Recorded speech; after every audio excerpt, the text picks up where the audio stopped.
நமஸ்காரம். உங்கள் அன்பிற்கும் அபிமானத்துக்கும் உரிய வித்யாபுத்திரன் வி ஆர் ராஜா குளத்தூர் என்று பேசுகிறேன். ஸ்ரீமாத்திரை நமக. இதனுடைய 715வது வீடியோ.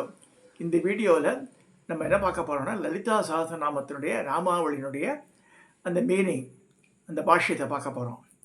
ஸோ இது வரைக்கும் நம்ம 650 வரைக்கும் பார்த்தாச்சு. 651லேருந்து 700 வரைக்கும் இன்றைக்கி பார்க்கலான்னு ஒரு பிளான் இருக்குது. பார்க்கலாம் எப்படி போகிறதுன்றது. முதல்ல ரன்னிங் மேட்டர் படிச்சிடுறேன். நான்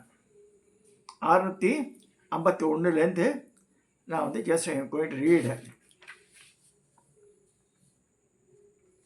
விஜ்ஞாத்ரி வேத்யபட்சத யோகினி யோகதா யோக்ய யோகானந்தா யுகந்தர இச்சாசக்தி ஞானசக்தி கிரியாசக்தி ஸ்வரூபிணி சர்வாதாரா சுப்பிரதிஷ்டா சததத் ரூபதாரிணி அஷ்டமூர்த்தி அஜாதீத்ரி லோகயாத்ரா விதாகினி ஏகாகினி பூமரூப निर्भयिता दैतवज्यता अन्नदा वसुधा वृद्धा ब्रह्मा कैकस्वरूपिणी प्रगति ब्राह्मणी ब्राह्मी ब्रह्मानंदा बलिप्रिया भाषारूपा प्रगसेन भावा भाववर्जिता सुख आराध्या शुभकरी शोभना सुलभागतिकी राजराजेश्वरी राज्यदायिनी राजवल्लभ राजकृपा राजपीठ निवेशनिचार्चित राजरश्मि कोसनाद चतुरंग परेश्वरी शाम्रायुधारी सततंद शाकर मेखल दीक्षित दैत्य समनी सर्वलोक वसंकरी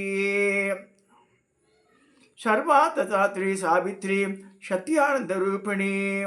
700 ஆயிடுத்து. இப்போ நம்ம ஒரு வார்த்தையாக பார்க்க போகிறோம்.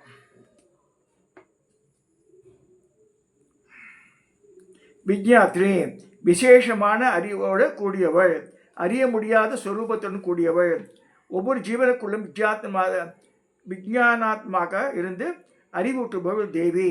வேத்யவர்ஜிதா அறிந்து கொள்ள வேண்டியது ஒன்றும் இல்லாதவள். யோகினி யோக வடிவானவள். யோகா என்றால் யுஜ் என்ற தாதுவின் சேர்க்கை என்று பொருள். அதனால் யோகினி எனப்படுகிறாள். யோகதா யோகத்தை கொடுப்பவள். யோக்யா யோகத்தால் அடையப்படுபவள். யோகானந்தா யோகத்தினால் கிட்டும் ஆனந்த வடிவானவள். சிவசக்தியின் சாமரஸ்யம் யோகம் எனப்படும். இதனால் கிட்டுவது யோகானந்தம். யுகந்தரா யுகத்தை தாங்குபவள். இச்சாசக்தி ஞானசக்தி கிரியாசக்தி ஸ்வரூபிணி. இச்சாசக்தி ஞானசக்தி கிரியாசக்தி என்ற 3 வடிவினள். எந்த ஒரு காரியத்தை செய்வதனாலும் அதற்கு 3 விஷயங்கள் அவசியம். முதலில் அந்த காரியத்தை செய்வதில் இச்சை வேண்டும், இது இச்சாசக்தி. அடுத்தது செய்யும் வழிமுறை என்ற அறிவு, இது ஞானசக்தி. அடுத்து அந்த காரியத்தை செய்வது, அது கிரியாசக்தி. இதான் 3 வடிவாக அம்பாள் இருக்கா. சர்வாதாரா எல்லாவற்றிற்கும் ஆதாரமாக இருப்பவள் அம்பாள். சுப்பிரதிஷ்டா சோபனமான அதிஷ்டானத்தை உடையவள், அதாவது ஜகத்துக்கெல்லாம் சோபையை கொடுப்பவள். சததத் ரூபதாரணி நிலையானதும் நிலை இல்லாதுமான பொருள்களின் வடிவமானவள். அஷ்டமுத்ரி 8 விதமான மூர்த்தி வடிவானவள். என்னது? வசனி, காமேஷி, மோதினி, விமலா, அருணா, ஜெயினி, சர்வேஸ்வரி, கௌலினி என்ற 8 விதமான வடிவாக இருக்கா. 8 மூர்த்திகளை பல வகையில் குறிப்பிடப்பட்டுள்ளன. அஷ்டமாதாக்களும் அதே தான். அஷ்டமாதாக்கள் யாரு? பிராமி, மகேஸ்வரி, கௌமாரி, வைஷ்ணவி, வாராகி, இந்திராணி, சாமுண்டி, மகாலட்சுமி அஷ்டமாத்திருக்கைகள் அவ.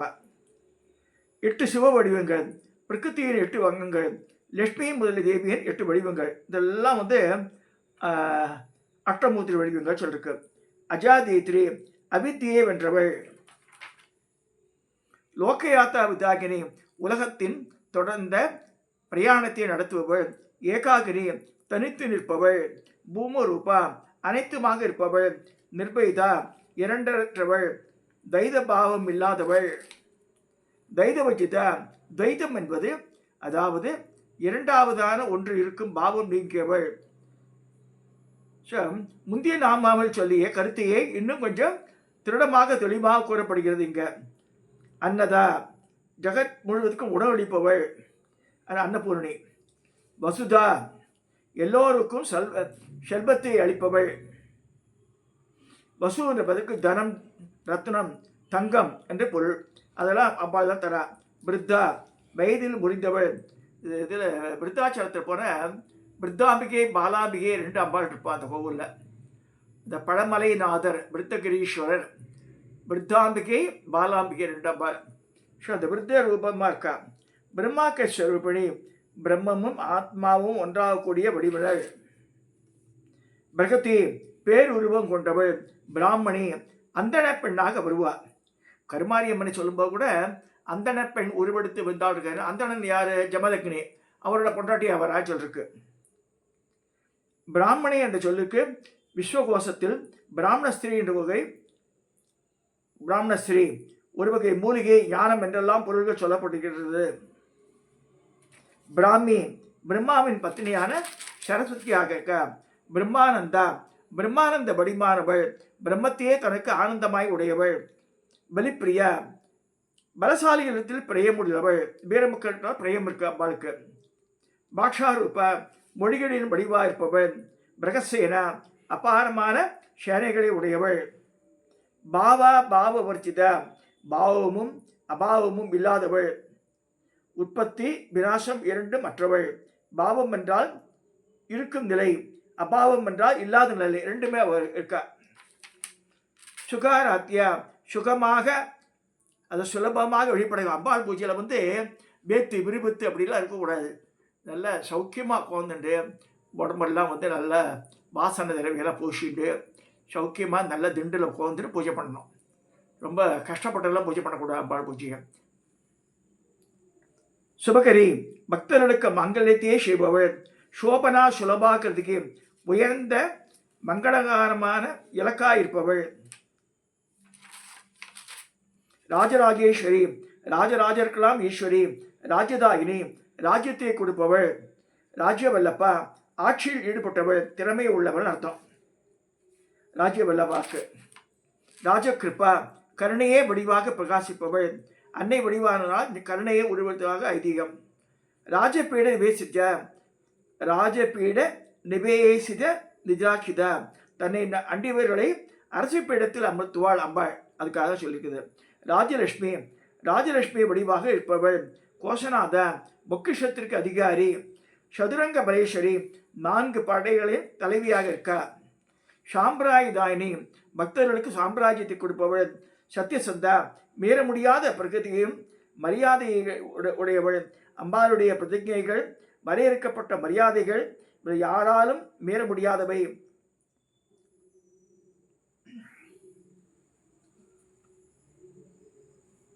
சாக்கர மேகலா, சமுத்திரங்களையே ஒட்டியானமாக உடையவள்.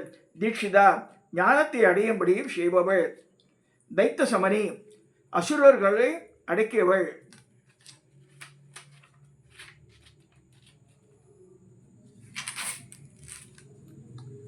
சர்வலோக வசங்கரி, உலகங்கள் அனைத்தையும் தன் வசப்படுத்தி கொண்டவள். சர்பார்த்த தாத்ரி, தன் பக்தர்களுக்கு சகல புருஷார்த்தங்களையும் தருபவள். சாவித்ரி, உலகை படைக்கும் சாவித்திரி வடிவமானவள். சச்சிதானந்த ரூபணி, சச்சிதானந்த வடிவானவள். பிரம்மத்தின் வடிவென்பு சத்து, சித்து, ஆனந்தம், அது 3 அம்சங்களையும் கொண்டது. அந்த மாதிரி இருக்காள் அம்பாள். சச்சிதானந்த ரூபிணியாக இருக்கா. இது 700வது சொல். இதோட நம்ம நிறைவு செய்கிறோம் லலிதா சஹஸ்ரநாமத்தினுடைய இந்த நாமாவளியை. தயவுசெய்து நான் திரும்ப திரும்ப நேரில் கண்ண வேண்டிக்கிறேன்னா, லலிதா சஹஸ்ரநாமம் மரணம் பண்ணாமல் ஸ்ரீவித்யா சக்ஸஸ்ஃபுல் ஆகாது. என்ன தான் நம்ம ஸ்லோகம் சொன்னோம், சௌந்தரகர் அதெல்லாம் செகண்டரி தான். லலிதா சஹஸ்ரநாமம் தான் சுப்ரீமோ சொல்லியிருக்கு. இருக்கிற ஸ்லோகத்திலேயே அதை மரணம் பண்ணணும் ஒருத்தர், இல்லைன்னா ஸ்ரீவித்யா பிரயோஜனப்படாது. அதை ஞாபகம் வச்சுக்கோங்க. ஒவ்வொருத்தரும் லலிதா சஹஸ்ரநாமத்தை மரணம் பண்ணுங்க, தப்பாக படிக்காதுங்க. நான் சொன்ன கரெக்ஷன்ஸ் எல்லாம் ஞாபகம் வச்சுக்கோங்க, அந்த மாதிரி பண்ணுங்க. இதில் வெப்சைட்டில் இருக்குது ஆல்ரெடி, எல்லாமே கரெக்டட் இது இருக்குது. அதை பிரிண்ட் எடுத்து வச்சுக்கோங்க, அந்த மாதிரி பண்ணுங்க. அதாவது பிராப்தம் பிராராப்தம் இருக்கு. பிராப்தம் உள்ளவா பிரிண்ட் எடுத்துப்பா, பிராராப்தம் உள்ளவா எடுத்துக்க மாட்டா. ஸோ இது மாதிரி நான் இப்படி தான் படிப்பேன்னா படிச்சுக்கிட்டோம், அவளுக்கு பையன் தராது. ஸோ இது அம்பாள் வந்து 30 வருஷத்துக்கு முன்னாடியே எனக்கு ஆக்கியம் சொன்னது. கரெக்ட் பண்ணுறதுனால கரெக்ட் பண்ணுறான்னு. ஸோ எல்லாருக்கும் பரிபூர்ண பலன் கிடைக்கணும் அப்படின்ற எண்ணத்தில் இது சொல்லப்படுறது. இன்னி வரைக்கும் நம்ம 700 வார்த்தைகளை பார்த்தாச்சு, அர்த்தங்கள் பார்த்தாச்சு. அதாவது சொல்லின் பொருள்னு சொல்லுவார். ஒவ்வொன்றுத்துக்கும் அர்த்தம் தெரியும் நமக்கு. இதில் அர்த்தம் தெரியாமல் இருந்தால் வித்யா சொரூபிணி, மூர்த்தா அப்படின்னு சொல்லியிருப்பா. 2 தடவை சொல்லுவாங்க. என்ன பிரயோஜனம்? புண்ணியான்ற புண்ணியா அப்புண்ணியா அப்படின்லாம் சொல்லியிருக்கு. ஸோ அந்த மாதிரி அர்த்தம் புரிஞ்சு சொன்னாதான் பலன். இதுக்கு நல்லா புரிஞ்சுங்க. அதை வந்து லலிதாவில் ஒரு தடவை சொன்ன வார்த்தை திருப்பி வராது. அங்கே again and again repeat. So 1000 நாமாவளியும் வெவ்வேறு நாமாவளிகள். ஒரு இடத்துல ஆசோபனா வருது, ஒருத்தர் சோபனா சுலபாகிறதுக்கு வரதுக்கு. எல்லாம் சோபனா சொல்கிறா, பின்னாடி சோபனா சொல்கிறா, ஆசோபனா சுத்தமானதா அப்படின்னு வருது. ஸோ இதெல்லாம் சொல்லி தயவுசெய்து கான்சன்ட்ரேட் பண்ணி படிங்க, மனனம் பண்ணுங்கன்னு சொல்லி இந்த பதிவை நான் நிறைவு செய்கிறேன். தயவுசெய்து சப்ஸ்கிரைப் பண்ணுங்க, ஷேர் பண்ணுங்க, லைக் பண்ணுங்க.